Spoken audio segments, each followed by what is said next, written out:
والصلاة والسلام على سيدنا محمد وعلى آله وأصحابه أجمعين أما بعد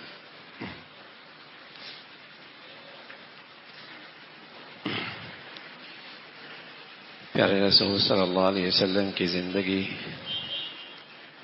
آپ کا گھریلو زندگی کا نقشہ، اولاد کے ساتھ محبت اور دین کے لحاظ سے تربیت اور ان کی کردار سازی، پھر رسول کریم صلی اللہ علیہ وسلم کا اپنی بیٹیوں کے ساتھ حسن سلوک، آپ اس بات کے خواہشمند رہتے کہ کوئی موقع ہو تو میں ان کے لیے خوشی کا باعث بنوں۔ عائشہ فرماتی ہیں رضی اللہ تعالیٰ عنہ، ایک دن حضرت فاطمہ تشریف لائیں اور ان کا چلنا ایسا تھا جیسے پیارے رسول صلی اللہ علیہ وسلم کا چلنا، چال میں اپنے ابا کی مثال تھی۔ تو اللہ کے نبی صلی اللہ علیہ وسلم نے خوشی سے اظہار فرمایا، مرحبا بابنتی، میری بیٹی آ گئی، میری بیٹی آ گئی۔ پھر اسے اپنے دائیں طرف بٹھایا اور اس کے کان میں کچھ سرگوشی فرمائی۔ تو حضرت فاطمہ رضی اللہ عنہا رونے لگی۔ تو عائشہ فرماتی، میں نے کہا نہ رو، روتی کیوں؟ اتنے میں اللہ نبی صلی اللہ علیہ وسلم نے پھر سرگوشی فرمائی، فضحکت، اب ہنسنے لگی۔ تو عائشہ فرمانے لگی کہ اتنا جلدی کسی کو میں نے ہنستے روتے نہیں دیکھا۔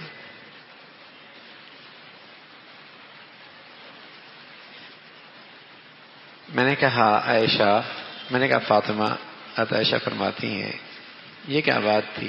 تم ہنس رہی تھی، پھر رو رہی تھی، پھر ہنس رہی تھی۔ کیا اللہ کے نبی نے تو راز میں بات بتائی ہے نا، کیسے بتا دوں؟ تو اللہ کے نبی صلی اللہ علیہ وسلم دنیا سے تشریف لے گئے تو حضرت نے عائشہ نے کہا اب بتا دو ابا کی راز کی بات کان میں جو بتائی تھی۔ تو کہا ابا نے مجھے پہلی مرتبہ کان میں یہ بتایا کہ اس سال جبرائیل امین رمضان میں میرے پاس آئے اور انہوں نے اس سال مجھ سے 2 مرتبہ قرآن کا دور کیا، پہلے 1 مرتبہ کرتے تھے۔ تو مجھے لگا کہ میرا جانے کا وقت قریب آ گیا، اور میرے گھر سے جس کی ملاقات مجھ سے سب سے پہلے ہوگی وہ تم ہی ہوگی۔ تو ابا کی جدائی سن کر میں رونے لگی۔ پھر اللہ کے نبی صلی اللہ علیہ وسلم نے میرے کان میں سرگوشی کی اور فرمایا کیا تمہیں یہ پسند نہیں کہ تم جنت کی عورتوں کی سردار ہو، ساری ایمان والوں کی سردار ہو عورتوں کی؟ یہ میرے کان میں بات کہی۔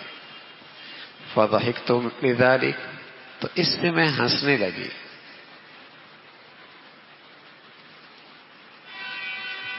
تو آپ نے خوشی کی بات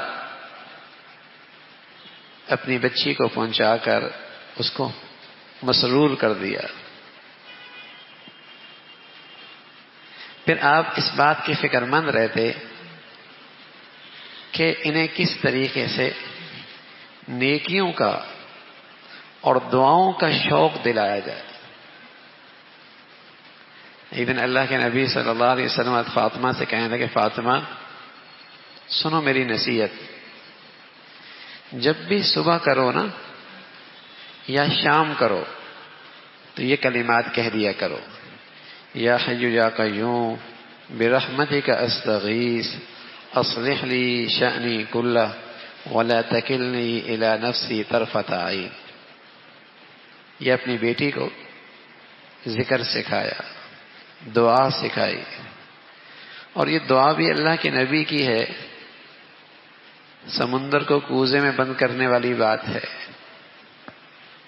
الفاظ تھوڑے ہوتے ہیں، مفہوم سبحان اللہ بہت بڑھیا، بہت وسیع، بہت جاندار۔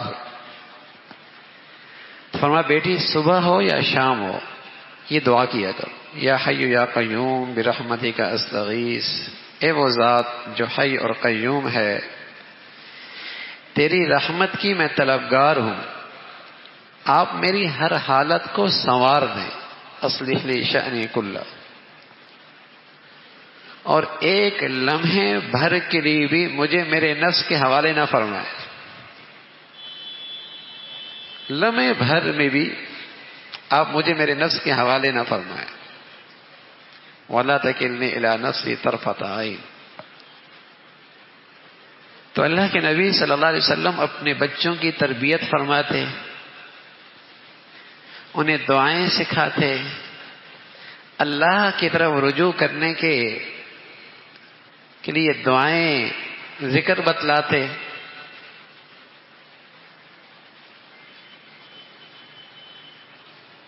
اور آپ علیہ الصلوۃ والسلام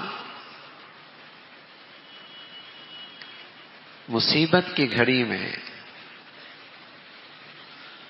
ان کے غم میں شریک بھی ہوتے، ساتھ بھی دیتے اور صبر کی تلقین بھی فرماتے۔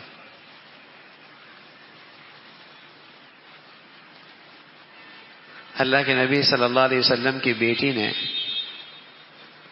پیارے رسول صلی اللہ علیہ وسلم کی طرف پیغام بھیجا کہ آپ میرے پاس تشریف لائیں، میرے بیٹے کی طبیعت اچھی نہیں ہے اور مجھے یوں لگ رہا ہے جیسے وہ جانے کو ہیں۔ تو آپ علیہ الصلوۃ والسلام نے سلام کلوا بھیجا اور یہ الفاظ کلوائے، ان للہ ما اخذ ولہ ما اعطى،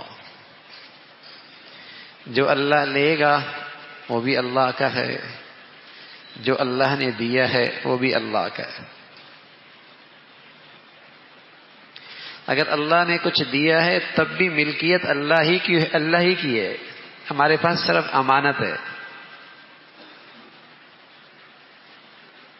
اور جو اس نے لے لیا ہے ہی اس کی، اور جو ہمارے پاس ہے امانت ہے۔ امانت واپس کرتے ہوئے جزا فضا تو نہیں کرتے، آہو بکا تو نہیں کرتے،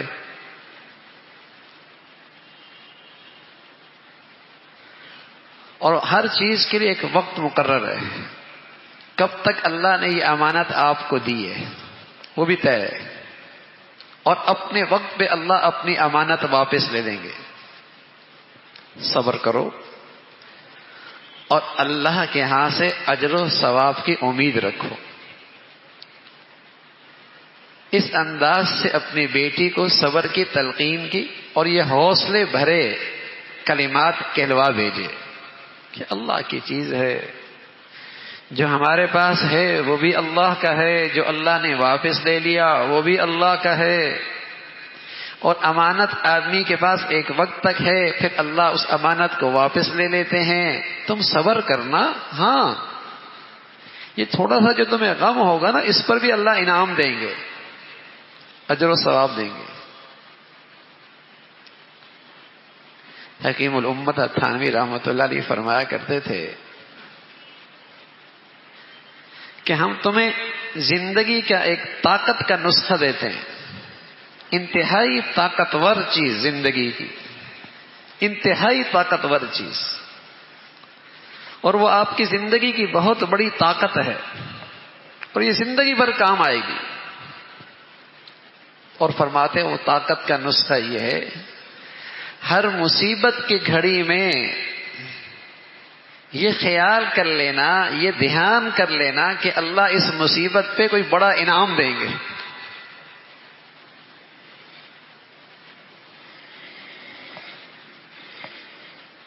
کوئی نعمت چلی گئی، کوئی چیز لے لی گئی، یہ خیال کر لینا کہ اللہ اس پر کوئی بڑی چیز دیں گے۔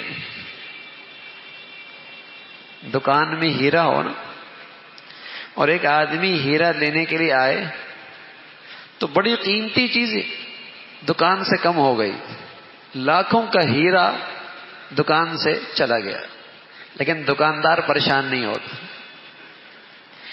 اسے یہ یقین ہوتا ہے کہ جو چیز لے کر گیا ہے اس کی جو قیمت دے گا وہ اس ہیرے سے زیادہ بڑھیا ہے، بجائے پریشان ہو گئے خوش ہوتا ہے،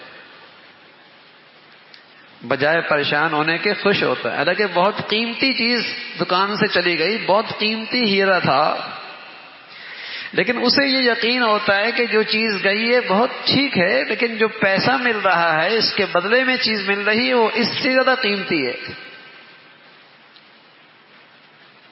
تو خوش ہوتا ہے، وہ ہیرے کے غم میں ڈپریشن میں نہیں جاتا۔ اسی طرح ایمان والے کی زندگی میں جب کوئی تکلیف آتی ہے یا اللہ کوئی نعمت لے لے اور پھر اس بات کا یقین اور خیال پیدا ہو جائے کہ اس پر جو انعام ملے گا وہ اس مصیبت سے بڑھیا ہے، جو چیز گئی ہے اس سے زیادہ قیمتی ہے اور وہ اجر و ثواب ہے،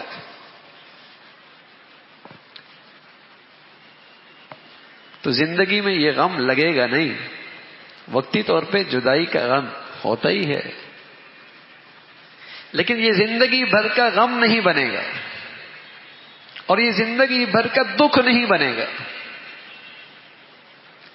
تو پیارے رسول صلی اللہ علیہ وسلم اپنی بیٹیوں کو صبر کی تلقین کر رہے اور اجر و ثواب کی یاد دہانی کروا رہے کہ اس پر انعام ملے گا۔ بیٹی کہنے لگی یا رسول اللہ آپ خود تشریف لائے نا، آپ تشریف لے آئے، آپ کے ساتھ حضرت سعد بھی تھے، حضرت معاذ بھی تھے، ابی ابن کعب بھی تھے، زید بن ثابت بھی تھے، تو آپ نے اس بچے کو اپنے گود میں لے لیا اور اس بچے کے آخری سانس نکل رہے تھے، تو آپ ففاضت عیناہ، آپ کے آنکھوں سے آنسو بہ رہے تھے۔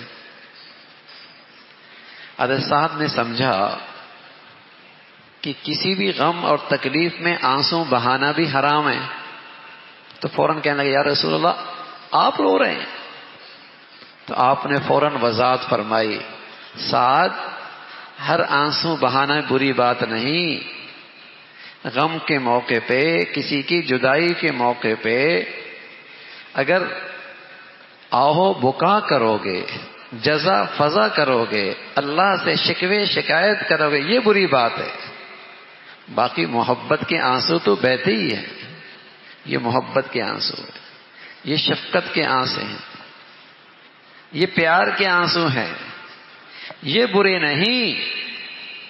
ہم وہی کہتے ہیں جس میں اللہ کی رضا ہے، دل ہمارا وہی کہہ رہا ہے، زبان ہماری وہی کہہ رہی ہے کہ اللہ کی مرضی، ہم اللہ کی مرضی پہ راضی، اللہ کی رضا اس میں ہم اللہ کی رضا پہ راضی، باقی یہ محبت کے آنسو ہیں، آہو بکا نہیں، جزا فضا نہیں، گریبان کا چاک کرنا نہیں ہے، یہ نہیں ہے۔ تو اس طرح رسول کریم صلی اللہ علیہ وسلم اپنی بیٹیوں کے گھر میں غم میں شریک ہوتے، انہیں حوصلہ دیتے اور ان کے لیے سہارا بنتے، اور ساتھ ساتھ رسول کریم صلی اللہ علیہ وسلم جو ایک فطرتی محبت ہوتی ہے نواسوں سے، پوتوں سے، اس کا اظہار بھی ہوتا تھا۔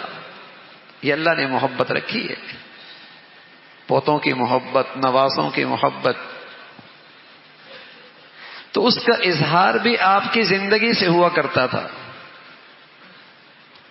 آپ کی بیٹی حضرت ام کلثوم کا انتقال ہوا، آپ نے خواتین سے کہا انہیں غسل دو 3 مرتبہ 5 مرتبہ، اور اس پانی میں بیری کے پتے ڈال دینا، اور جب تم فارغ ہو جاؤ تو پھر مجھے بلا لینا۔ یعنی آپ براہ راست غسل کی نگرانی فرما رہے ہیں۔ لا تعلق نہیں، براہ راست نگرانی فرما رہا ہے۔ تو اس طرح رسول کریم صلی اللہ علیہ وسلم کی نگرانی میں یوں غسل ہو رہا ہے۔ پھر آپ علیہ الصلوۃ والسلام نے جنازہ پڑھایا، تدفین میں شرکت کی اور دعا کا اہتمام فرمایا۔ تو اللہ کے نبی صلی اللہ علیہ وسلم زندگی میں بھی اپنی اولاد کا حق ادا کرنے والے تھے اور زندگی کے بعد بھی اپنی اولاد کا خیال رکھنے والے تھے۔ شادی سے پہلے بھی اپنے بچوں کی طرف توجہ ہوتی تھی اور شادی کے بعد بھی اپنی بچیوں کی طرف خاص توجہ ہوتی تھی۔ وہ ایک جو رشتہ ہے اولاد کے ساتھ زندگی بھر رہا، جس میں آپ کی توجہ محبت کی بھی رہی، دینی تربیت کی بھی رہی، صبر اور حوصلے کی بات بھی کی، اور ساتھ ساتھ رسول کریم صلی اللہ علیہ وسلم نے جب وہ اپنے گھر والی ہو گئیں تو رہنمائی فرمائی کہ میاں بیوی کے اندر اونچ نیچ کی جو بات ہوتی ہے وہ ایک فطرتی ہے، فطرت ہی ہے، آپ اس میں دخل اندازی نہیں دیا کرتے، اس میں آپ دخیل نہیں ہوا کرتے۔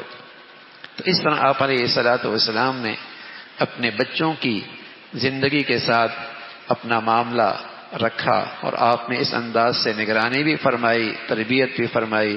اللہ عمل کے توفیق نصیب فرمائے۔